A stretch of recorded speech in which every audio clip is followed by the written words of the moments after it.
Well, boys and girls, it started off good and then it went really bad. Welcome in to Teal Town, USA After Dark. We go live after every single Sharks game. Follow us on all the social media channels while I mute this over here. Thank you. All the social media channels, SoundCloud, YouTube, Instagram, MySpace, Friendster, all of them. We're on all of them. So do us a favor, give us a little follow, give us a little subscribe, give us a little review. Every little thing helps. So with that, game 30 is in the books versus Dallas. Leading into this one, the Sharks had only allowed a goal in their last two games. And unfortunately, they'd only won 5 of their last 15 on the road coming into this and had lost 5 straight in Dallas. Well, make it 6. So we're going to talk about it. I am AJ Strong. With me tonight, Eric Landi down in SD. What's up? Where to begin? I have some remarks on the defense core, and yeah, let's leave it at that. All right. And from the Great White North, one Mr. Ian Reed from Teal Tinted Glasses. I'm from Teal Town, USA too. Well, I was just trying to give you a little pub, bro. Okay. Yeah, I mean, I'm here. I thought this was going to be a happy occasion. I don't think it is anymore. It felt good coming in. The Sharks come in, again, had only given up 1 goal in each of their last 2 games, and Kane starts off the scoring. 8:22 in, and this was a really good play. I mean, Kane pushes off Spezza against the board. The Sharks get a great transition. Starts with Kane getting it over to Dylan, who goes to EK65, over to Donskoy, back to Kane, finishes it.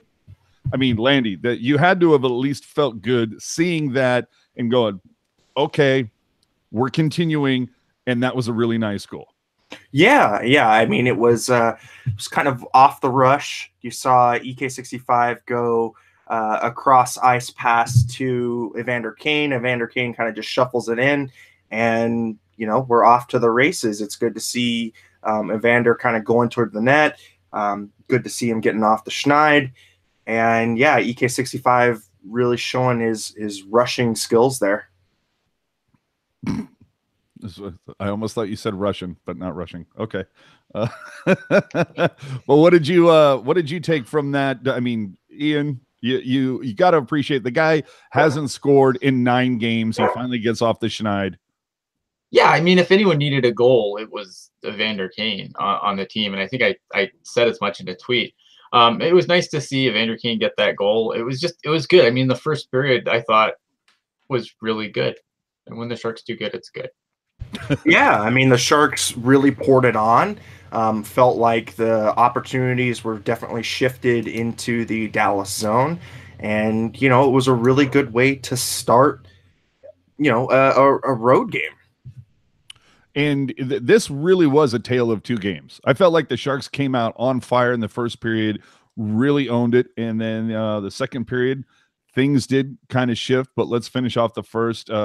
Couture. Now, this is the one thing I did want to highlight. I have it written down in my notes. At 14:02, Couture would hook Pitlick. What a horrible name that is. But Couture would hook Pitlick. The Sharks had a fantastic PK. I mean, this is one that you write down in the books. You throw this on tape and go, okay, this is how you need to PK, guys. Dallas got 0 shots on goal, and in fact, the face-off is in the Sharks' end. They win the face-off, and they dribbled it down to the other end, which immediately burned almost 25 seconds off the shot clock. And after that, they kept everything on the perimeter. They never let the Stars get inside. They contested their blue line the entire time. Again, 0 shots on goal for that. So the Sharks, at least when you saw that, you had to feel really good. But starting the second, a minute in, Sorensen would get a delay of game. They'd only get 1 shot on goal this time for Dallas very early in. And then again, the Sharks did really well at keeping everything at bay. How did you like the way that second period started, Ian? Not good. I mean, it sucks because when you look at that first period of play, it was like textbook. It was textbook hockey. It was exactly what you'd like. I mean, the only thing that would have made it more perfect is if two more of those chances went across the goal line. Like that was the only thing that would have made it a perfect period. But it was so damn close. It was textbook hockey. And then of course, as a microcosm of the season, the second things go all squirrely. No, I think you're completely correct because shots on goal after the first period, San Jose 13, Dallas 5. I mean, again, this was a perfect game for San Jose in the first period, especially after being on the road for 5, coming home for 1, and then having to go out for back-to-backs. But Kane and Meyer, Landi, would get a breakaway and essentially have a goal stolen from them because of that goddamn intent to blow the whistle. So I kind of want to go over that a little bit. Yeah, I knew you would. That's why I saved this one for you. Look, I actually felt like the fault wasn't in an intent to blow as so much as the play had blown dead. And that it was actually the referee losing sight of the puck, right? He didn't see the puck. He thought that Bishop had full control over that and was covering it, but in actuality, the puck was loose. It's unfortunate, it's an unfortunate break, and when they lose sight of the puck, they're trained to blow it down. So it happens. You cheer when that happens to you. You boo when it happens against you. And then the only other thing that I could think of really is instituting some kind of like, okay, once that puck hits the goalie, give it 10, 15 seconds before you blow it down. If you really want to make it cut and dry. 10 or 15 seconds. I think 5 is fine. I think 10 or 15 is a bit much. Well, but I mean, just some set amount of time so that everybody knows, once it hits and the goalie goes down and that puck is lost sight of, you have, a set amount of time before that whistle's going to go. Okay, but 10 or 15 seconds, you could see wholesale line changes. Yeah, dude, I think 3 to 5 seconds would be good. But 8 seconds later, Jamie Benn would trip Jonas Donskoy. The Sharks would get 4 shots on goal. And to dovetail on what Ian said earlier, the fact of the matter is the Sharks did have some good looks, but just could not beat the Bishop. Right. Yeah. We're all waiting for that one, right? Right. Okay. Yeah, I don't know. I mean, obviously you hate to see that call go against you, but it was the right call. The whistle was clearly blown before the puck crossed the line. You didn't need replay to see it. Like you knew, like I just knew that was going to get called back. And it is what it is. I mean, yeah, it sucks. Again, you're ecstatic when that is in favor of your team. You're angry when it goes against you. Nothing's going to change that. I don't really want to dwell on it because there's nothing to dwell on. It was the right call, unfortunately. And the fun part about this, just numerologically, if that's a word, just playing by the numbers, is that numerically. Okay, there you go. I will take that numerically. Anyway, coming into this, like Jones hadn't cracked a 900 save percentage in quite some time. He was drifting between like 890, 892, 884. He comes in tonight at 900, and what does he do tonight? Stops 3 of 30 and 900. So give it up for consistency on that. I mean, dear Lord. Hold on. I did see something in the chat, and we're going to get to your chat comments in a moment, but what was it? There was something that stood out to me for a hot second. I know that there's a lot of debate about EK65, and somebody else needs to keep an eye on the chat. But anyway, I'm trying to keep an eye. Yeah. Somebody said something. I wish I could remember what it was. I'm sorry. Billy Wynn saying, did the Sharks pull the goalie at the end? Yes, Jones was pulled with 2 minutes left. And also Tyler Dunsel asking, how did Jones play compared to Bishop? Look, I don't fault any of the goals that went in on Jones. I mean, he had some really nice saves. I felt like he was still continuing that strong play that we saw against Carolina and against Montreal. I didn't have a problem with Jones tonight. I had a problem with the defense score. And I kind of want to go into that when we get some time, and I think when we go over that third period. Yeah, I want to concur with Landy on that quickly though, because I wasn't super enthralled, like, oh God, give Jones the Vezina. But at the same time, I think, and you got to remember that, my hockey watching is a little inconsistent right now, but this is one of the best games I think Jones that I've seen. I'm not saying one of the best games he's played this season, but of the games I've seen, this was probably one of the better outings for him that I've seen. Yes. Yeah, strong on the puck. Felt like he fronted the puck really well, played the angles well, came out and challenged, and he looked confident, which is the telltale sign of how a goalie is kind of going. And that early in the season, you could see him shrug his shoulders. Early in the season, his angles weren't good. Not making great plays with trying to do poke checks. Just fumbling around the puck in the back of the net. So Jones, I think he's starting to kind of round into form a little bit. I mean, in 3 games, he's looked fairly decent. I'm okay with the goaltender right now. No, I'm fine with him. But getting back into the second, we'll touch on Jones again in a minute.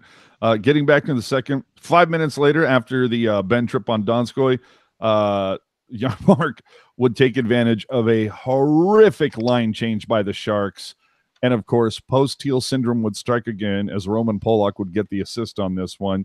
And this is one that, I would have liked to have seen Jones have. This was the only one out of the 3 that I kind of look at Jones and I go, okay, it's not full on breakaway. It's pretty damn close. But if you're gonna throw Jones under the bus for any goal tonight, it probably would have been that one. And I don't know if that shook Jones up tonight, because after that goal at 14:05 of the second, the rest of that period, Jones was on lockdown, especially in the final 4 minutes. Jones made such a great save that the goal light actually went on at American Airlines Center tonight in Dallas. Like, everybody in the building thought it went in except for Jones. So you got to give it up for that.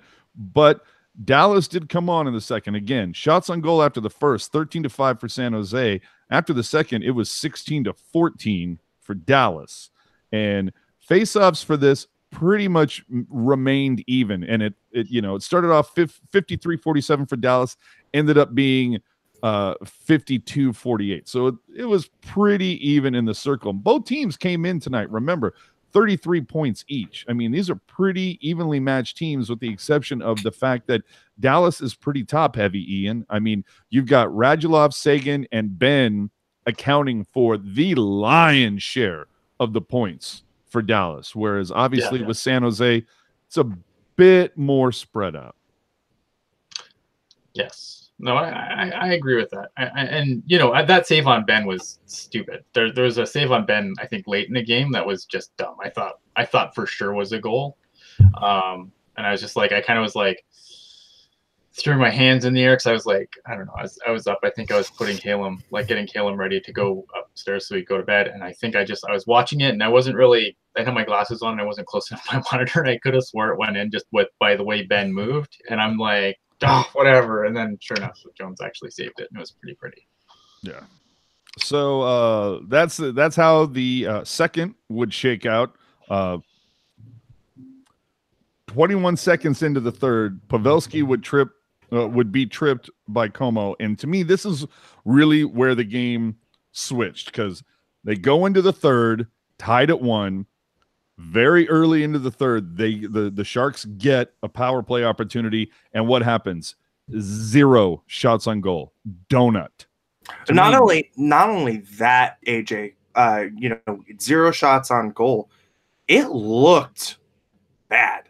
I mean, in that first period, we saw a lot of crisp passing. We saw a lot of good neutral zone entries. That seemed like it was kind of a well-oiled machine. They were getting some looks. Well, that wasn't in the first period. That was in the second. The Sharks had no power play in the first. Sorry. I mean, in the second period. But in that third period, that power play was bad. I mean, it was to the point where it sucked momentum from the Sharks. They should have deferred, that penalty. because honestly, it really killed the momentum of the team. The Stars fed off that penalty kill, and then right after that, it was like this green wave that was coming. Oh man, just like, yeah. Would you guys just like to take the power play in our blue paint? Would that be okay for you? Yeah, right. So, Dave B. Pilot, Vlasic sighting on the power play, exactly, and so opening up the third, exciting at all, to be honest. So that's exactly where I want to go with this tonight, and my biggest takeaway is this. Well, can we finish off the third before we get high level with this? Oh, okay, yeah. Okay, so after starting off the third, again, Pavelski gets tripped. No shots on goal for the Sharks. A quick 4 minutes later, Heiskanen from Pitlick and Fosca makes it a 2-1 game for Dallas.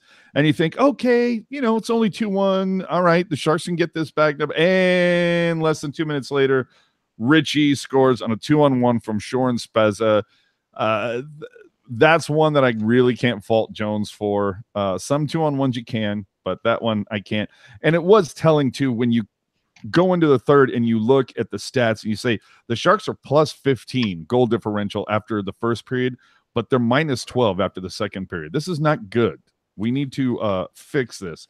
So the real problem, though, of course, is 33 seconds later,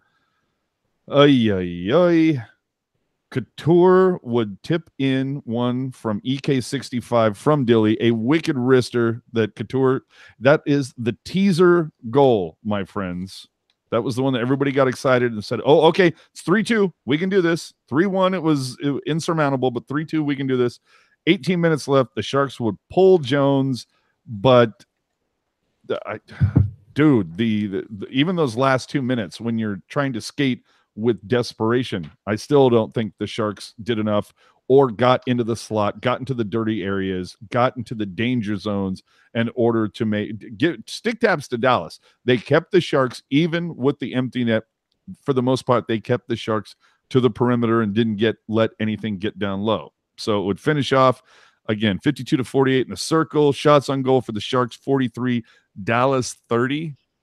And, what seems to be a trend for the Sharks this season is quantity, not quality. So let's talk about it. Your take on Vlasic, Landi? So I don't know about any of you guys, but I have noticed a large number of pucks crossing over his stick. He is not putting his body against the wall, and he's letting those pucks skip over his stick. And that's not normally something we associate Vlasic with. He's high. I mean, he's got such a great ability to keep that puck in along the blue line. I mean, we've seen him do, those stupid keep-ins where you're seeing almost the whole puck go over, but just this tiny sliver stays on the blue line and he pulls it back in. And he's so sure-handed. But this year, I've seen so many pucks flip over his stick. I've seen so many pucks just slightly elude him. And I'm wondering if he's battling something with his hands, or if he's, and this might get super technical, so bear with me here, but is changed something with his equipment via stick wise or via taping wise. I don't understand what is his deal with keeping the puck in along the blue line. He went with double-sided tape. I guess, or maybe he should go with double-sided tape. But it's, we've seen multiple breakaways because of his inability to keep the puck in along the blue line. And it's not good. And you know what? Tonight in the Vlasic-Braun pairing, Braun was the person carrying that pairing. And Braun didn't even really have that good a game. But he certainly was better than Vlasic. I still don't understand what the hell the coaching staff is doing putting Vlasic on the power play. He's for that power play in the third period in the very beginning. I think it's a minute 30 seconds in when they get a face-off in the Stars zone. They put Vlasic there on the point, and this is something that I will I will jump on this bandwagon. I feel like you put, power play unit, I don't know, maybe you go Thornton, Couture, Hurdle, Kane or something, and then you put Burns. And then the next round you put, LeBanc and Meyer and whoever else, and then you put Carlson. You can go with that. If you're going to put Carlson and Burns out on the same unit, you have to pull Burns's beard, bang on his helmet, and say, for the next 2 minutes, you're a freaking forward.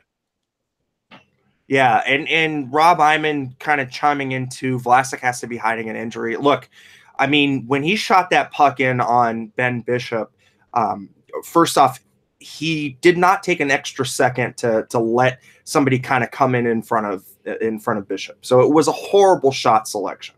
I feel like, his shot selection this year hasn't been very good.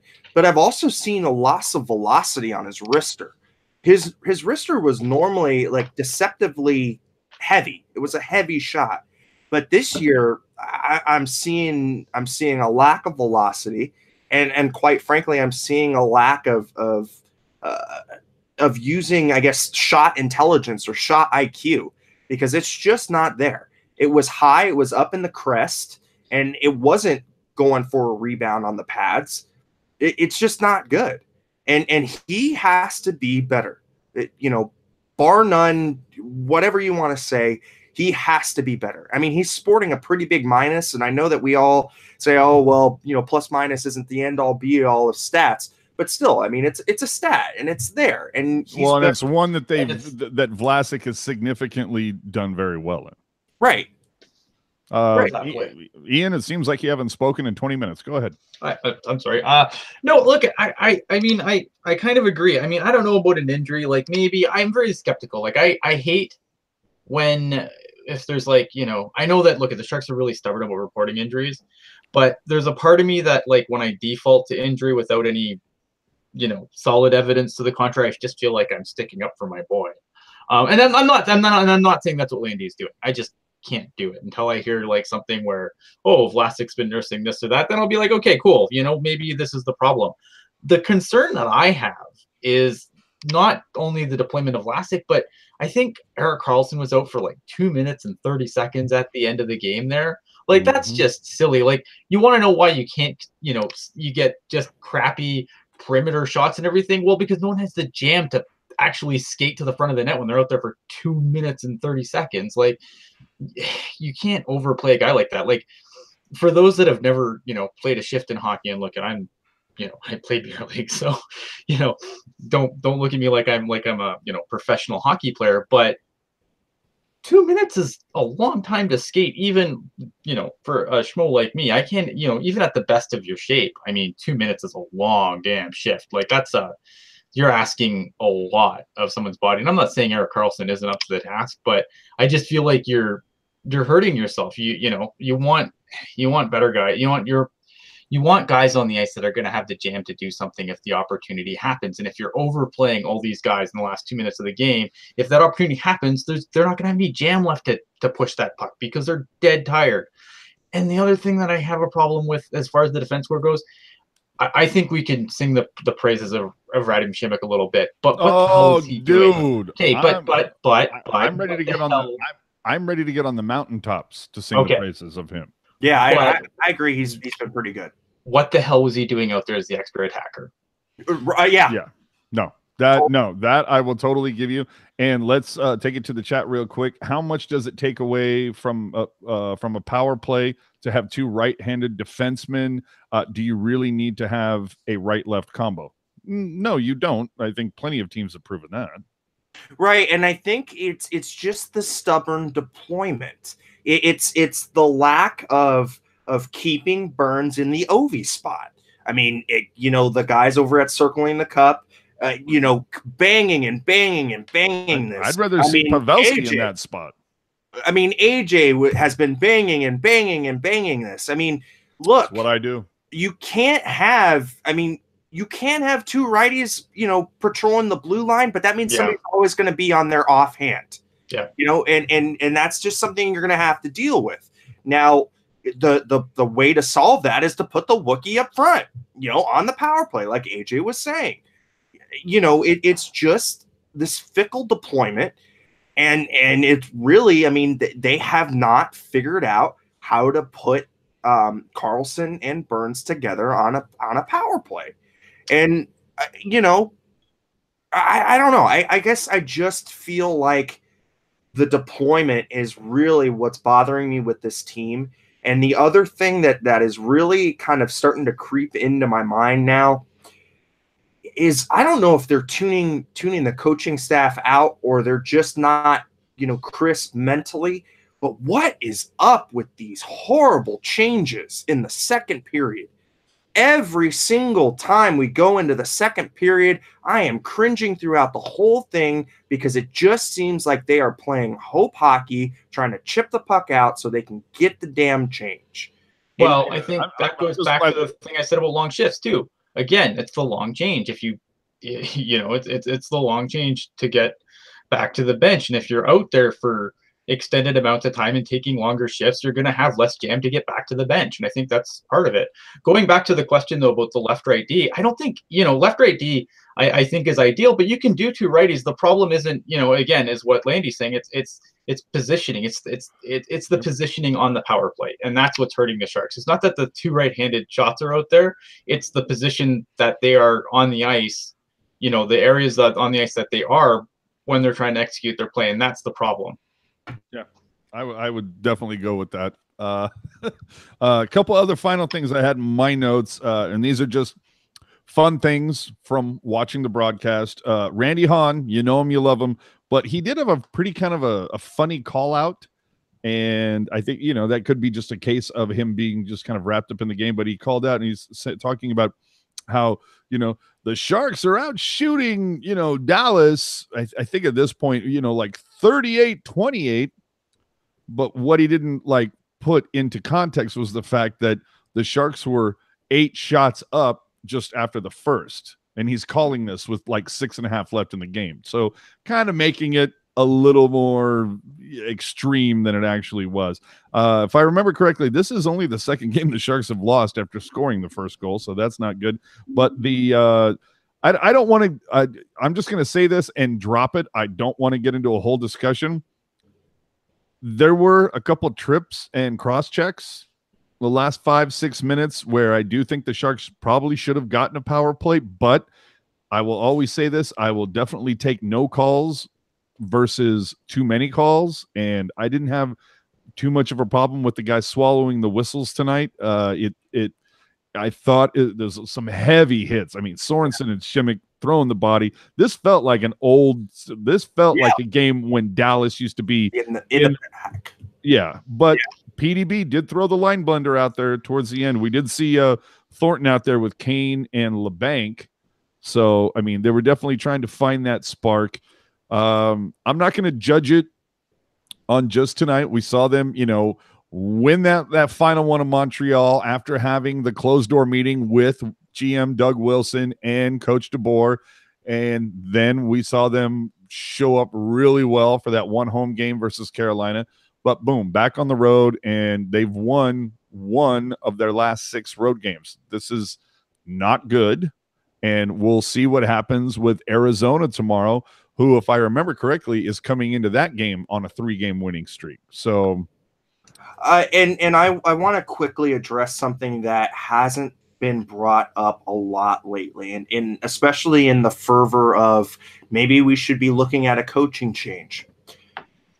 PDB was re-upped in the summer very quietly. Ray Ratto broke that on CSN on their website. I believe it was Wednesday or Thursday. He put a little nugget in there that says PDB was re-upped in the summertime. Yeah. So if you want to talk about security, and I'm sorry to interrupt you. Let me correct myself. I just said that Arizona had won 3 of their last 2. That was incorrect. They've won their last 3. They lost their last one versus Washington. They won the previous 4 consecutive games. So I just want to make sure that the facts are out there.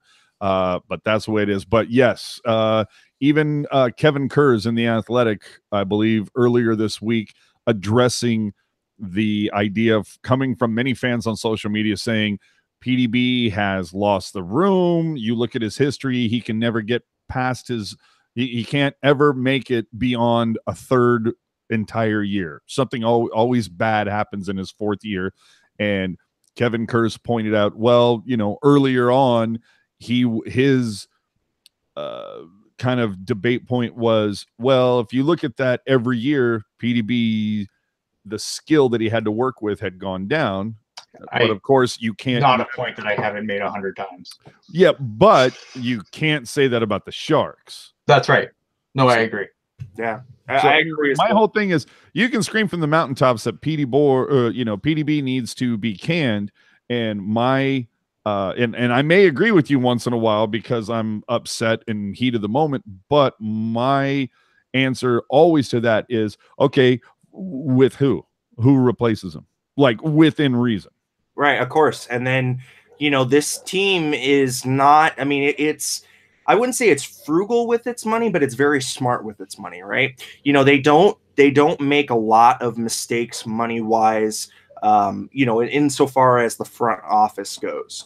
So, it's not like they're going to bite the bullet on axing a contract they just signed. So, I as much as we want to see some changes, I don't think it's going to happen. But I will changes everything. I agree. And I will throw this out there, guys. It looks like this team is a center short. I just keep going back to the face-off numbers. I just keep going back to the way that Suomela is kind of getting forced off the puck a little bit. They look like they're one center short. So how do you solve that with a team that has Pavelski, Thornton, and Couture? You got to split them up. You got to split them up. You can't. You don't have the luxury anymore of having one Couture is a winger. Yeah, I mean Pavelski is a winger, or Pavelski as a winger, or Hurdle as a winger. I mean, as much as we love Hurdle's never going back to center. That's never going to happen. Never. Have you looked at his face-off numbers? Oh no, he's great in that position. He's fine in that because Couture can't win a draw. Yeah. So if you take Hurdle off his line, Couture's line's not going to win any more draws. Yeah. It's no. Hurdle is great to have to win the faceoff, but his numbers just show he not only Hurdle, but the players that he plays with, the numbers are better when Hurdle's at wing. And you know what? I mean, we circle around this guy too, who shows up sometimes and doesn't show up other times. Jonas Donskoy. I mean, the guy is. Oh shit! Ian's about ready to go off. I'm going to enjoy this. Go ahead. We bust Melker Karlsson's balls all the freaking time, and look, it's rightfully so. The guy doesn't have. Besides penalty killing, he lucks in the goals. He misses wide open nets, and he needs to be put on the bench as well. But Jonas Donskoy, I mean, the giveaways tonight, giveaway after giveaway, and unable to move the puck through the neutral zone, getting pushed off the puck. It's for a team that is so possession heavy and such a puck driver. Having that kind of giveaway machine when you have Erik Karlsson on the team, that's a recipe for disaster. I don't know what about you, Ian, but what are you thinking on that? I don't know. I think that, look at your bottom six production. Your bottom six production needs to be better. But I feel like, I don't know. I feel like this season we've spent a lot of time picking on bit parts of the team rather than glaring problems at the core of it. And I don't know. That's just my opinion. I feel like, yeah, maybe, some of your bit parts aren't being as good as they can, but it's accentuated by how bad the quote unquote core players are playing. I don't consider Jonas Donskoy a core player. He's $1.6 million guy. He could replace him next season. You don't have to resign him. Melker Karlsson, another guy, $2 million bit player. Yeah, he's overpaid, but again, bit guy. He's not like, I don't know. To me, you're saying that like these are guys that you could like easily replace with like Chartier and Gambrell or Perron or Pavlov, or free agents or whatever. Like they're interchangeable pieces. I just think it's accentuated by the fact that the core is not as good as it should be. The guys that are signed into oblivion are the guys that I'm the most worried about right now. Yep. The Vlasics. Yep. Maybe not so much the Burn. Well, yeah, but Burns leading the team in points. I mean, you can get mad at his defensive play, but the points are there. Yeah. He's going to be if he keeps his points up, regardless of how minus he is, he's probably going to be up for a Norris again. Okay, and I'll give you that. But just based on Joe Pavelski's production so far this season, don't you want a Sharks team that has like half of the roster in a contract year? Right. And that I think, Joe Pavelski scored. Yeah, it's hard, man. Like Joe Pavelski is literally like 10 games away. And again, tonight was game 30. He is going to hit his season total from last year. He's going to hit that before the end of this year.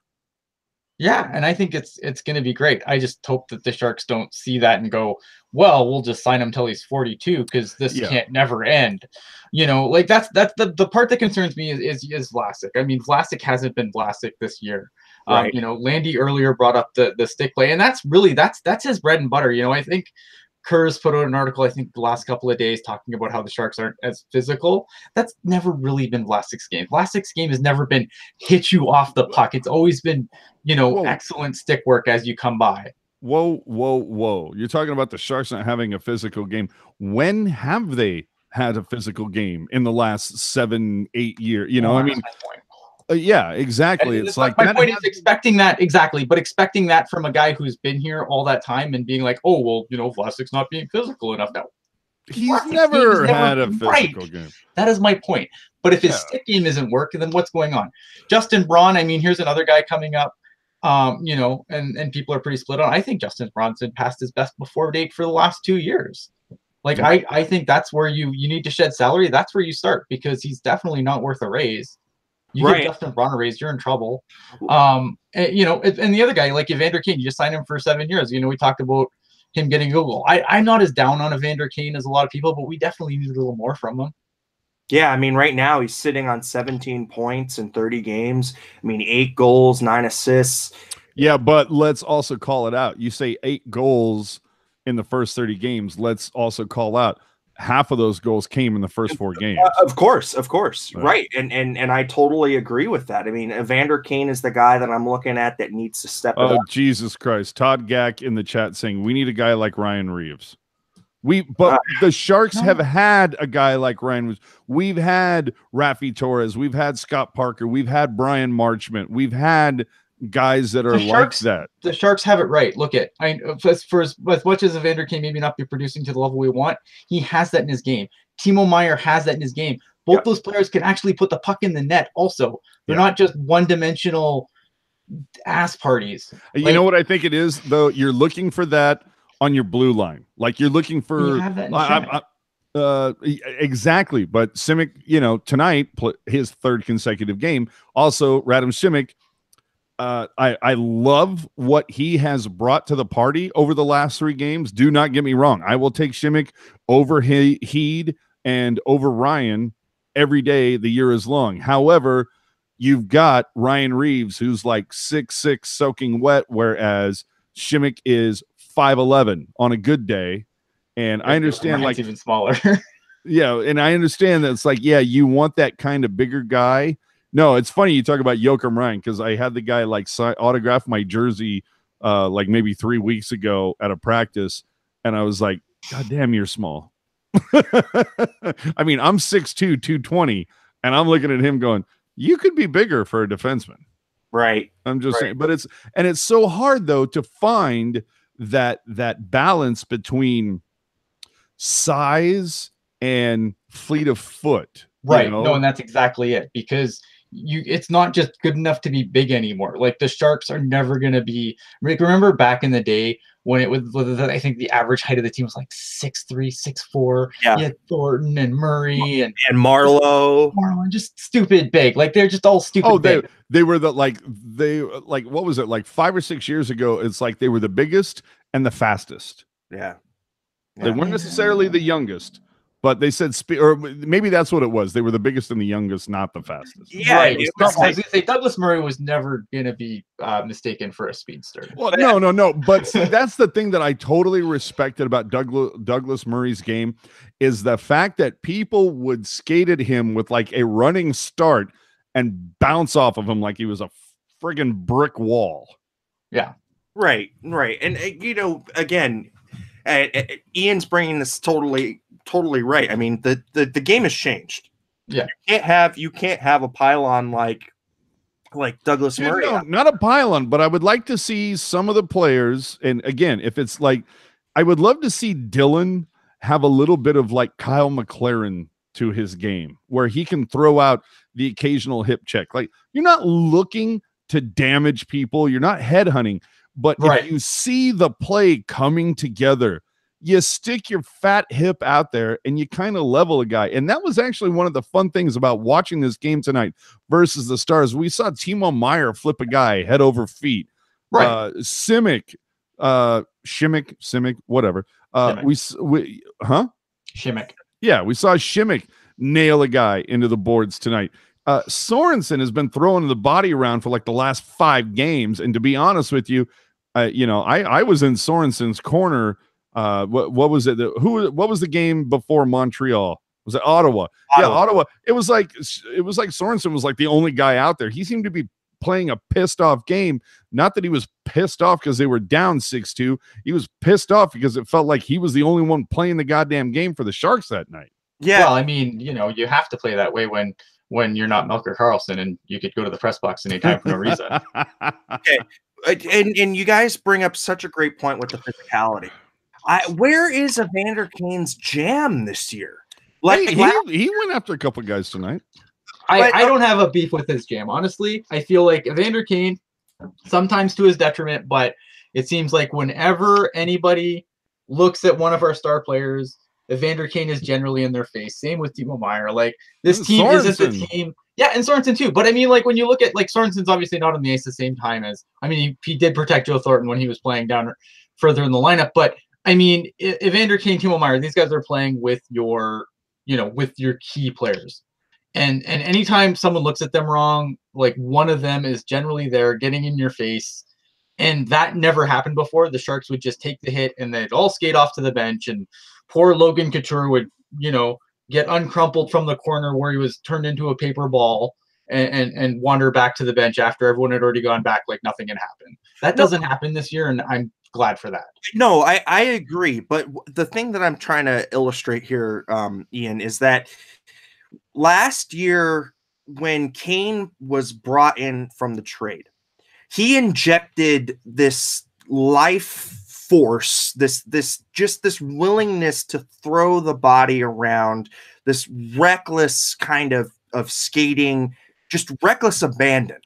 And I feel like he shows that in spurts this year, but we haven't seen it consistently. Yeah, it hasn't been like the Owen Nolan that you were hoping for. But here's the problem with that, though. Yeah, he did. He came in with reckless abandon and everything else. And what happened against Vegas? Nothing, because he got hurt playing that style. Like, you got to find that line between, being reckless and still being healthy. And I think the other thing, too, is sometimes I'm guilty of this, too. I think as fans, sometimes we look at something happening in a situation, we look at it in a bubble, right? And with the way the Sharks were going, things were going bad. Evander Kane shows up, everything kind of goes right. For a hot second. In reality, for a hot second, and and while we look, because it's easy to say, and I'm not saying Evander Kane had nothing to do with it, but I sometimes wonder if we gave Evander Kane too much credit for the turnaround and push to the playoffs last year, especially beating a really crappy Ducks team in 4, like we did. Like, I sometimes I wonder if we just look at that Evander Kane that we saw. And he did get injured. I just wonder if we just gave him maybe a little too much credit for the sum of the parts. Yeah. I think that's a good line, I think. And AJ, I think we should get to that time of the show that we all like. Oh, it's always a lot of fun. Yeah. So we got to jump in. So that kind of wraps up everything that was for this game. Talk about Arizona in a hot second, but first, have the goddamn common courtesy to give him a reach around. Oh, yeah. We will. We always will. We will have that courtesy. So only 4 games played tonight. Yeah, everybody and their mother plays tomorrow, of course, because Saturday. But tonight, only 4 games played. Funny enough, 2 of them still in progress. Funny enough, one of them out of control. All of them, it seems to involve the Pacific Division. So the Jets got shut out by the Blues earlier today, losing 1-0. There's a game that had really nothing to talk about. And in fact, I'm even looking on NHL.com. NHL.com, for some reason, tonight has decided to not show who the goaltenders were in the game. And now it is. Well, at least for the Sharks. So we know Jones took the loss. Bishop took the win in that. But 2 games ongoing at the moment. 30 seconds left in the third. I have a feeling that the Edmonton Oilers are going to win this. It just went final. Yeah, okay, because Edmonton Oilers up 7-2. Holy cannoli. The Oilers broke it open, but you would think 7-2, yet not a hat trick among the group. Draisaitl did have 2, but you would think. Anyway, so that's the way it worked out in Edmonton. Who was the goaltender? Was that Talbot tonight in Edmonton? Let me check. No way. I don't know if that was Cam Talbot of old. Somebody gave him the elixir of life or what it is. That's what I'm saying. I'm going, man, Talbot pulled that off? Really? Yeah, it was Talbot. It was Talbot, but so evidently Stalock got the start in the Dubnyk got the start in this one, led in 3 for 6 and played at a whole 8 minutes and got yanked. Former Shark Alex Stalock gets the tap on the shoulder. He goes in. So ba-boom. Talbot named second star in this, by the way. And currently going on with just over 4 minutes left in the second period. Canes and Ducks tied at 1. Canes 20 shots on goal right now to the 11 for the Ducks. The goals for this: Bishop for the Canes, Silfverberg for the Ducks, a shorty for Silfverberg. So there you go. That was. Have the goddamn common courtesy to give him a reach around. So there you go. Right now, as it stands, Pacific Division wise, the Sharks fall out of the top 3. So they're looking up right now. It is Calgary, the Calgary Flames, the hockey jerk in mine, our secondary team, the Calgary Flames, killing it right now. 38 points to lead the Pacific. Anaheim. You think about all the injuries that Anaheim has had to deal with. The fact that they are second right now is amazing at 35. They do have a -11 goal differential, but I feel like a lot of that came in early on. They're on a 5-game win streak right now. Calgary on a 4-game win streak right now. And slotting in at number 3 now, Las Vegas coming in hot, +7 goal differential, 8-2 over their last 10. Anaheim 7-1-2 over their last 10. Calgary 8-1-1 over the last 10. Do you sense, a recurring theme? Imagine the Sharks with John Gibson. Yeah.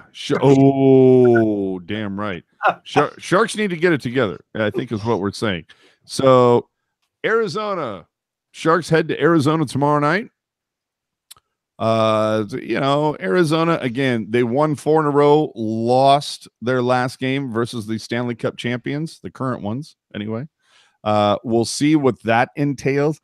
Arizona kind of middle of the pack, that again, Sharks with 33 points currently, but Arizona only 5 points back. Funnily enough, both San Jose and Arizona, the same goal differential, -1. But Arizona did lose their last one against Washington, and they did get, not exactly killed, 4-2, but what are you going to do? So imagine the Sharks are the coaching staff. Wouldn't that be cool? So another back-to-back, the NHL schedulers, it felt like they're like punking the Sharks this month. It's like just an awful lot of road games and an awful lot of back-to-backs, but that's where we're at. So after winning at Montreal, coming home, beating Carolina, and beating Carolina soundly, although I will be the first one to jump into the fray and say, that second goal was pretty goddamn lucky and pretty goddamn fluky. But tonight, I think the Sharks did kind of piss one away. It was, you take away like a hot 90 seconds, a hot 100 seconds from tonight's game, and they're all right. But the Sharks, to me, Dallas turned it on in the second, and the Sharks just fell asleep in the first 7 minutes of the third. So with that, we're going to get out of here. We will be here for you after the Arizona Coyotes game tomorrow. Landi, your final thoughts on where the people can find you on the social media. Well, my final thought is let's hope the defensive core gets their shit together. And I feel like we've been saying that for the past 15 games. But it still holds true. You can find me on all of the social media garbage using my first name, Eric, E-R-I-K, and my last name, Landi, L-A-N-D-I. Go find me. And Ian Reed coming in hot from Teal Tinted Glasses. Yeah, it was funny because earlier in the chat, and I didn't want to hit on it because just obviously to keep the show going, but someone asked what has Joe Thornton done that's worth $5 million this season? And I actually, on the last Teal Tinted Glasses, we actually had a little chat about how players are played as far as and is it shifting from what are you going to do from me than what have you done for me? So I think if your question is how is Joe Thornton making $5 million, might be worth a listen. Last week's Teal Tinted Glasses. Other than that, at Ian Blogs Hockey on the Twitter machine, I'll be around. He has to give himself some of that self-love for the Teal Tinted Glasses. Yeah. Hey now. So for me, AJ_strong on the Twitter, on the Insta. Also throwing up some grams for Tealtown USA. Once again, follow us at Tealtown USA on Insta, on Twitter. Subscribe to this channel if you please. Share it with a friend. If you feel like leaving us a cool review on iTunes, we'll always appreciate one of those. Anything else, SoundCloud, all the social media channels, just search Tealtown USA. You can find everything on the website, tealtownusa.com. But I would be remiss for us to not dive into one little tiny aspect of Sharks hockey, which is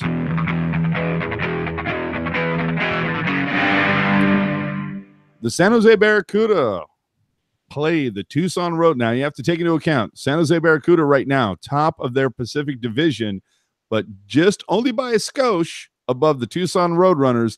The next two games for the Barracuda, Sunday night, Monday night, in Tucson. These are two huge games if you follow the CUDA, which Ian Reed does.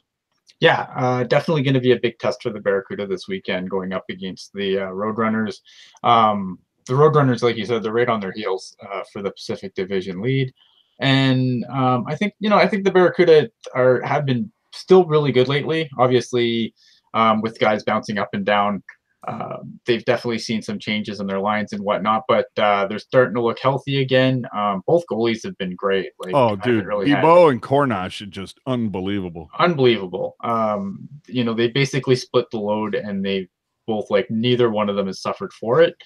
But yeah, no, I'm excited to hopefully catch at least one of these games. And see what the Barracuda have, because I think this is going to be a big, huge test this early in the season. But it's definitely, I don't think their last road trip to Tucson went very well, so I think they're going to want to, remedy that. Yeah, atone. Absolutely. So with that, everybody's medic alert just went off, or they just scanned their tickets. But for those of you who are hungry, we'll throw that out for you. Yeah, it's pizza time. So with that, thanks for showing up. Again, do us a favor, subscribe, give us a thumbs up, leave comments underneath below, and we will see you after the Arizona Coyotes versus the Sharks game tomorrow night. Have a great night, everybody. Keep it real, keep it teal, and keep it real teal.